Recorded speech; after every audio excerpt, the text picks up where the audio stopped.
Micrometre याच आपलं काय आहे टॉपिक आहे. तर मायक्रोमीटर आपण आउटसाइड मायक्रोमीटर पाहिलं आपण. ओके, आउटसाइड मायक्रोमीटर पाहिलेलं आहे. त्यानंतर वर्नियर मायक्रोमीटर पाहिलेलं आहे मायक्रोमीटरच्या प्रकारामध्ये. तर त्याचा जो लिस्ट काउंट आहे, किती लिस्ट काउंट आहे मायक्रोमीटरचा? 0.001 मिलीमीटर. 0.01 आहे ना, 0.01 मिलीमीटर काय आहे का लिस्ट काउंट आहे. तर त्याचं लिस्ट काउंट कसं काढायचं ते सुद्धा पाहिलंय आपण. 0.01 मिलीमीटर कसा आलेला आहे ते पण पाहिलेलं आहे. त्यानंतर वर्नियर मायक्रोमीटरचा लिस्ट काउंट किती आहे? 0.001 मिलीमीटर. किती आहे? 0.001 मिलीमीटर. ओके, तर त्याची रचना पाहिली आपण, पाहिली बरोबर आहे आउटसाइड मायक्रोमीटरची. तर नॉर्मली जे आहे त्याला अशा प्रकारे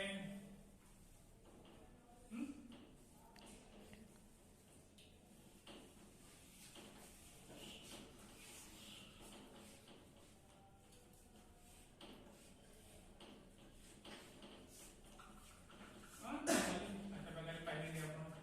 अशा प्रकारे काय आहे इथं बॅरल किंवा स्लीव आहे, डेटम लाईन आहे. ओके, त्यानंतर हे हा काय आहे तर ही बिवेल एज आहे, हा सिंबल आहे. त्यानंतर इकडे काय आहे? रॅचेट टॉप आहे. बरोबर. अशा प्रकारे काय आहे की मायक्रोमीटर आउटसाइड मायक्रोमीटरची काय आहे रचना आहे. त्याचे पार्ट आपण पाहिलोय. फ्रेम आहे, त्यानंतर ऍडमिल, त्यानंतर स्पिंडल,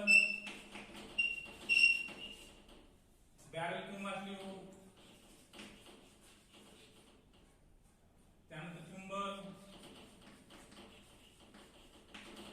आणि रॅचेट टॉप. रॅचेट टॉप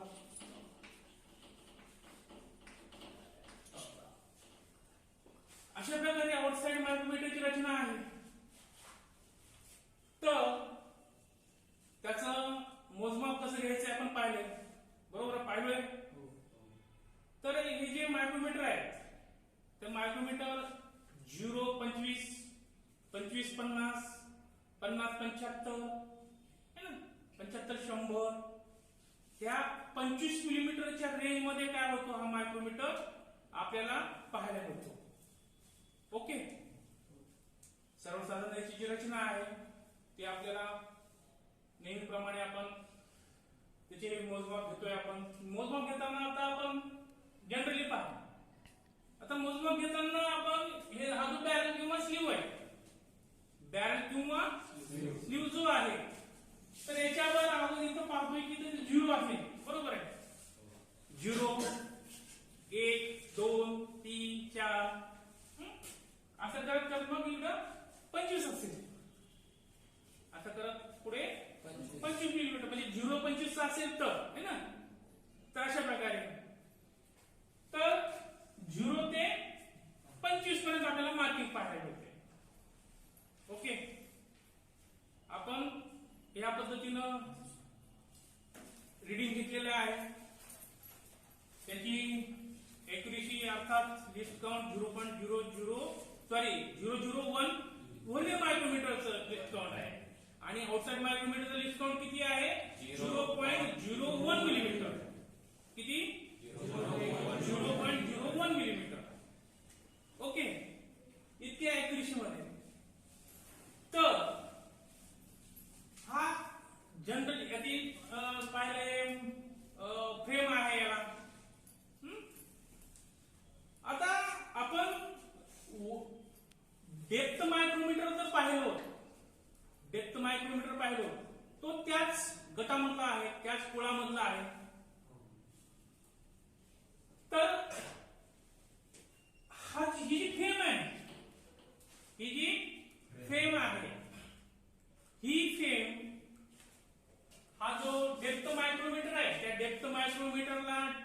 फ्रेमची सुविधा नसते, फ्रेम नसतं ऍक्च्युली. ओके, मग फ्रेम नसतं तर मग काय असतं, कसं माप घेतलं जातं है ना. आणि ओरिजिनल मायक्रोमीटर असेल, मायक्रोमीटर असेल, आउटसाइड मायक्रोमीटर असेल, इनसाइड मायक्रोमीटर असेल. आणि हा आताचा आपला हा डेप्थ मायक्रोमीटर. या सर्वांचं तत्व जे आहे त्या सर्वांचं तत्व एकच आहे, नट व बोल्टवर आधारित स्क्रू थ्रेडचे तत्व, स्क्रू थ्रेडचे तत्व. तर आता हा जो आउटसाइड मायक्रोमीटर आहे याला काय आहे, फ्रेम आहे. ओके, तर हा जो डेप्थ मायक्रोमीटर आहे तर काय असतं, याला बेस असतो. काय असतं, बेस असतो. अशा प्रकारे काय असतं, बेस असतो.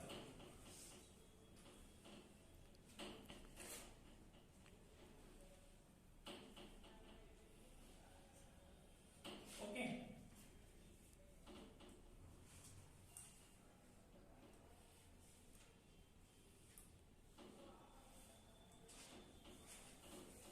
काय आहे, बेस आहे.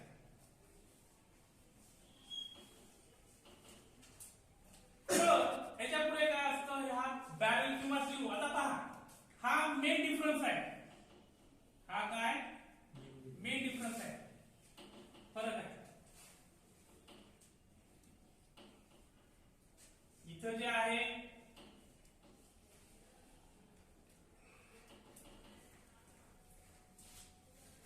फ्रेम आहे, तर इथं काय आहे, बेस आहे. त्यानंतर सेकंड पार्ट जो आहे तो ही बॅरल किंवा स्लीव. ओके, बॅरल किंवा स्लीव, त्याला ही डेटम लाईन, त्याला काय आहे, डेटम लाईन. त्यानंतर त्याच्यावरती हा बेवेल एज है ना, हा बेवेल एज. त्यानंतर वरती थिंबल. ओके,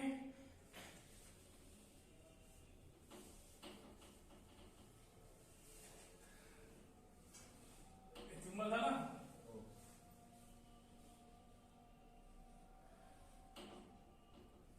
त्यानंतर वरती काय असतं आपल्या, हे आउटसाइड मायक्रोमीटरचं रॅचेट स्टॉप असतो. काय असतो, रॅचेट स्टॉप असतो. तर हा काय आहे, मग रॅचेट स्टॉप नाहीये हे आहे की नाही. तर या ठिकाणी काय असतं की थिंबल कॅप असते. काय असते, थिंबल कॅप असते. ओके, रॅचेट स्टॉपच्या याची काय असतं, थिंबल कॅप असते. आणि याला जो स्पिंडल आहे हा, याला अँव्हिल असतो का, अँव्हिल नसतो, याला अँव्हिल नसतो. याच्या प्रकारे काय आहे, हे थिंबल आहे.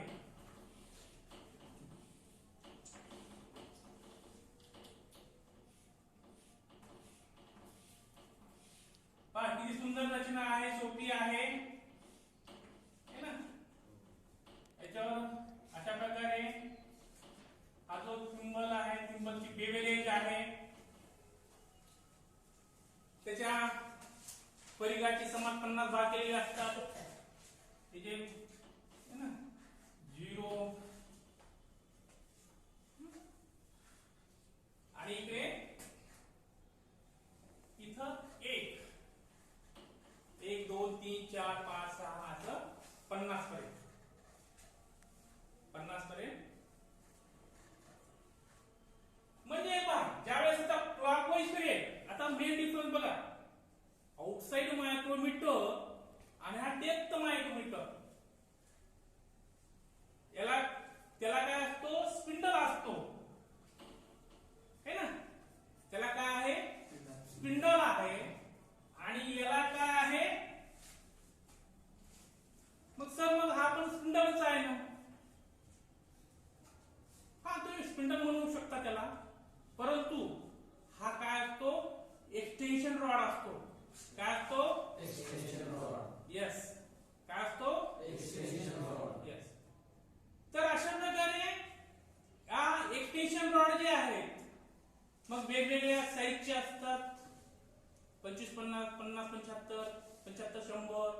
त्या रेंज मध्ये आपल्याला त्या सेट असतो त्याचा, त्याप्रमाणे आपल्याला एक्सटेन्शन आता डेप्थ आपल्याला खोली मोजायची आहे, याचं नावच काय डेप्थ मायक्रोमीटर. म्हणजे आउटसाइड मायक्रोमीटरने काय केलं जातं, बाहेरील मोजमाप घेतलं जातं. कोणतं मोजमाप घेतलं जातं, बाहेरील मोजमाप घेतलं जातं आउटसाइड मायक्रोमीटर सहाय्याने. इनसाइड मायक्रोमीटर सहाय्याने आतील मोजमाप घेतलं जातं, इनर मेजरमेंट केलं जातं. आणि डेप्थ मायक्रोमीटर सहाय्याने अशी जी डेप्थ आहे, समजा एक टेप आपल्याला चेक करायची,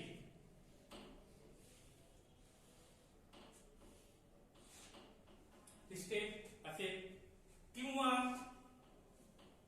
स्लॉट आहे, स्क्वेअर स्लॉट आहे, काय आहे स्क्वेअर स्लॉट आहे. तर अशी जी खोली आहे, डेप्थ जी आहे, डेप्थ मोजायची असते आपल्याला, किंवा स्टेप असेल किंवा ग्रूव्ह असेल त्या पद्धतीनं. तर अशा प्रकारे त्याची काय मोजता येते, खोली मोजता येते.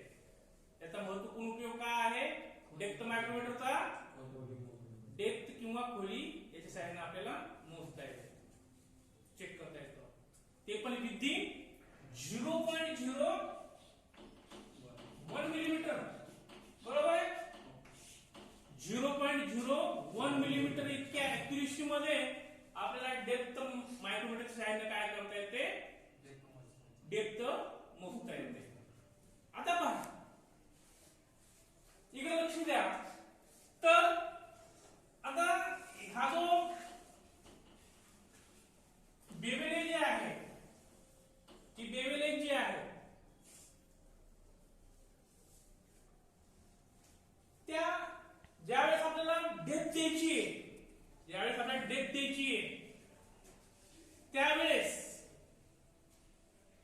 आता पहा 0 ज्यावेळेस रीडिंग असेल त्यावेळेस याची जी असणारी, याचं जे असणारं जे आपण स्पिंडल म्हणतो किंवा एक्सटेन्शन रॉड जो म्हणतो, तो कसा असतो, फेस टू फेस असतो. आपल्याला दिसतोय का, नाही 0 आहे ना.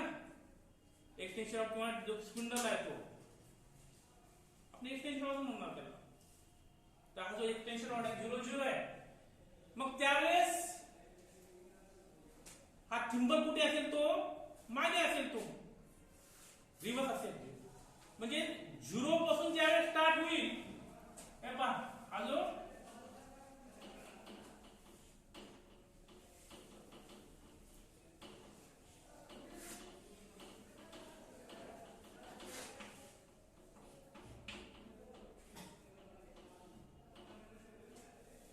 हा इथे असेल 0,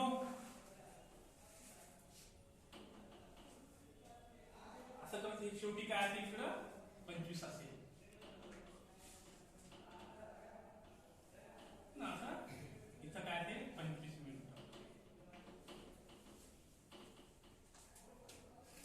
म्हणजे ही जी असणारी डेटम लाईन आहे,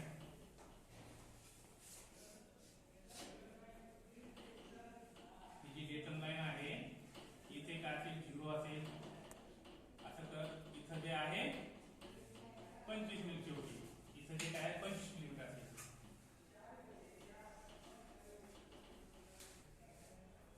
ओके.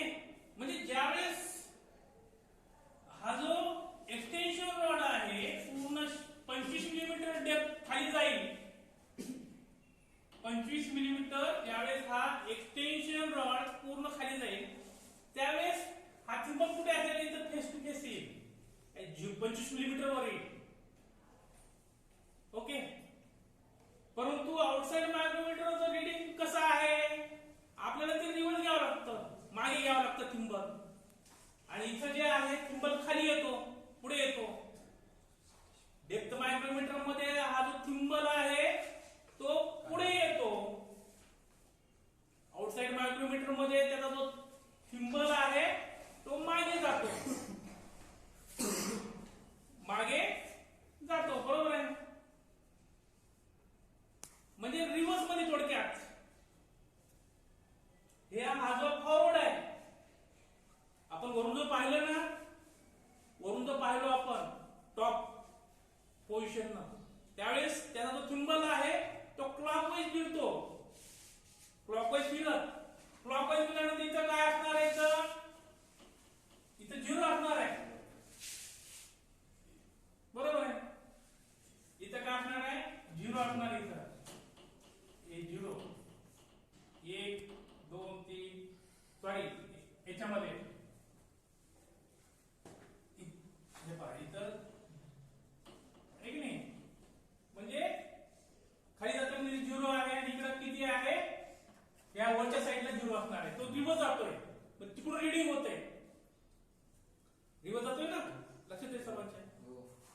येणार आहे, 1 2 3 रिडिंग येणार आहे ते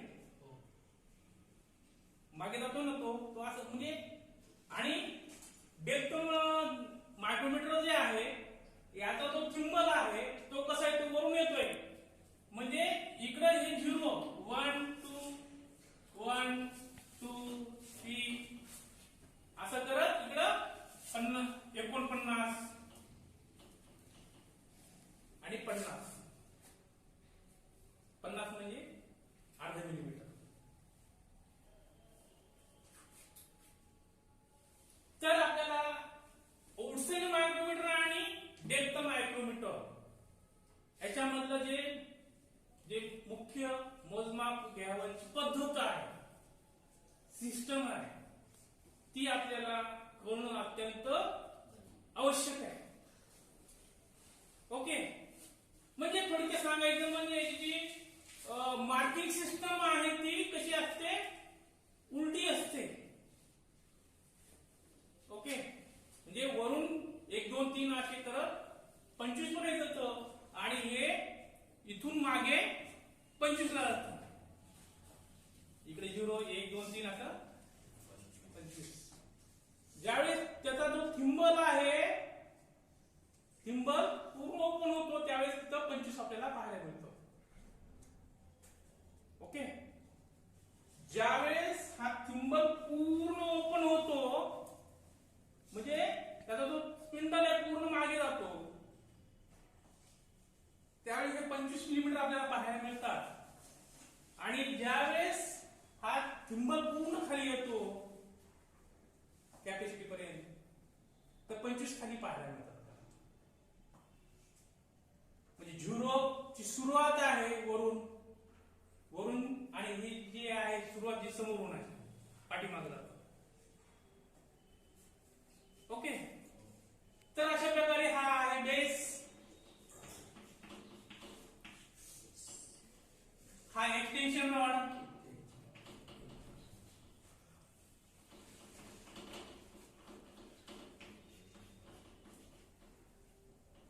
किंवा स्पिंडल म्हणू शकता तुम्ही.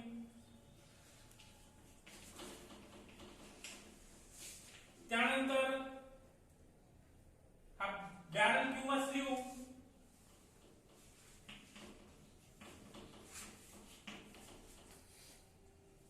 ही डेटम लाईनच्या वरील बाजूस मिलीमीटरच्या खुणा, डेटम लाईनच्या खालील बाजूस अर्ध मिलीमीटरच्या खुणा नेहमीप्रमाणे.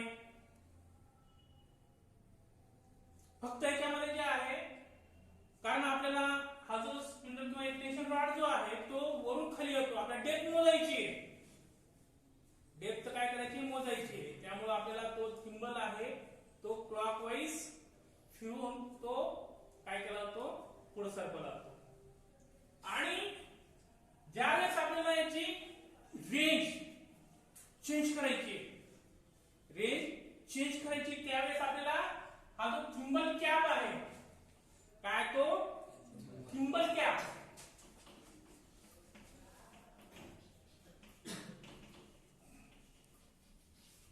हा थिंबल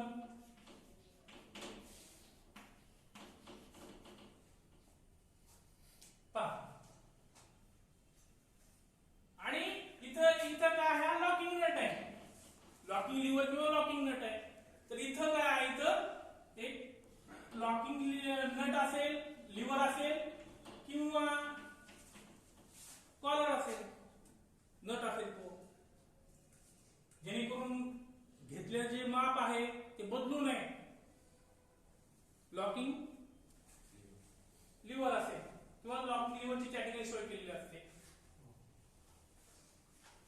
तर अशा प्रकारे आपल्याला मेन डिफरन्स आणि त्याचं रिडिंग घ्यायची पद्धत, मोजमाप घ्यायची पद्धत ज्यावेळेस आपल्या लक्षात येईल त्यावेळेस आपल्याला अशा प्रकारचे जे स्लॉट आहेत, स्टेप्स आहेत, ते सहजरित्या आपल्याला मोजमाप घेता येईल. त्याची खोली ऍक्युरेसी मध्ये ती आपल्याला काय करते, चेक करते. तर अशा प्रकारे हा डेप्थ मायक्रोमीटर जो आहे या मायक्रोमीटरच्या ग्रुप मध्ये, तसे आपण पुढे अनेक अजून काही प्रकार पाहणारच आहोत आपण. मायक्रोमीटरचे अजून काही प्रकार पाहणार आहोत. त्यापैकीच असणारा हा डेप्थ मायक्रोमीटर आहे. मेन डिफरन्स कळला तुम्हाला याच्यामध्ये की याला काय आहे, फ्रेम आहे, आणि याला काय आहे, बेस आहे. याला म्हणजे डेप्थ मायक्रोमीटरला. आउटसाइड मायक्रोमीटरला स्पिंडल आहे, याला आहे एक्सटेन्शन रॉड. तर ह्या असणाऱ्या रेंज नुसार आपल्याला हा एक्सटेन्शन रॉड काय करता येतो, त्या वरच्या वरील ज्या ठिकाणी थिंबल कॅप आहे तिथं तो काढून त्या ठिकाणी आपल्याला तो बसवता येतो आणि तो कॅप फिट करून आपल्याला तो एक्सटेन्शन रॉड सेट करता येतो. अशा प्रकारे आपल्याला याच्या साहाय्यानं डेप्थ मायक्रोमीटरच्या साहाय्यानं जॉबची खोली 0.01 मिलीमीटर. यस, किती? 0.01 मिलीमीटर. ठीक आहे. तर अशा प्रकारे याचे जे नट व बोल्टवर जे आधारित तत्व आहे ते तत्व त्या सर्व मायक्रोमीटरला लागू आहे. एकाच कुळामधले आहेत, एकाच गटामधले आहेत. फक्त 0.001 हे जी ऍक्युरेसी आहे, हा जो लिस्ट काउंट आहे तो फक्त व्हर्नियर मायक्रोमीटर साठी आहे. कशासाठी आहे? Vernier micrometer. यस. आणि बाकीचे जे आहेत, कारण त्याला व्हर्नियर स्केल असते, याला व्हर्नियर स्केल नसते. ओके. तर अशा प्रकारे मेन साम्य आपण पाहिलेलं आहे. बाकी जे रिडिंग जी पद्धत आहे याची वरून खाली आपल्याला घ्यायची, एक पुढून मागे घ्यायचे. तर अशा प्रकारे आपल्याला याच्या साहाय्यानं आउटसाइड मायक्रोमीटरच्या साहाय्यानं बाहेरील मोजमाप, इनसाइड मायक्रोमीटरच्या साहाय्याने आतील मोजमाप आणि डेप्थ मायक्रोमीटरच्या साहाय्यानं खोली आपल्याला मोजता येते. जसं व्हर्नियर कॅलिपर मध्ये पाहिलं आपण, तिन्ही मोजमाप जे आहेत आउटसाइड, इनसाइड आणि डेप्थ खोली, हे तिन्ही मोजमाप त्या व्हर्नियर कॅलिपर मध्ये एकत्रितरित्या समायोजित असतात. इनर अटॅचमेंट साहाय्याने इनर मोजमाप, डेप्थ गेज अटॅचमेंट साहाय्याने डेप्थ मोजमाप आणि ते मूवेबल जॉन फिक्स जॉच्या साहाय्याने आपल्याला बाहेर मोजमाप हे आपल्याला एकत्रित व्हर्नियर कॅलिपरच्या साहाय्याने मोजमाप घेता येतं. परंतु 0.02 मिलीमीटरच्या ऍक्युरेसी मध्ये, किती? 0.02 मिलीमीटरच्या ऍक्युरेसी मध्ये आपल्याला ते मोजमाप घेता येतं. परंतु आपल्याला व्हर्नियर मायक्रोमीटरचे डेप्थ मायक्रोमीटरच्या साहाय्याने आपल्याला 0.01 मिलीमीटर इतक्या ऍक्युरेसी मध्ये मोजमाप घेता येतं. तर अशा प्रकारे याच्यातील मेन साम्य, जे मुख्य साम्य आपल्याला ते कळणं अत्यंत आवश्यक आहे. त्याची मोजमाप घेण्याची पद्धत आपल्याला लक्षात आली म्हणजे सहजरित्या आपण त्या ऍक्युरेसी मध्ये मोजमाप घेऊया, घेता येईल आपल्याला. तर हे अगदी सोपं असणारं मेजरिंग इन्स्ट्रुमेंट आहे. तर अशा प्रकारे आपण त्याचं जे रिडिंग आहे ते कसं आहे आपण पुढील भागात पाहूया. ठीक आहे.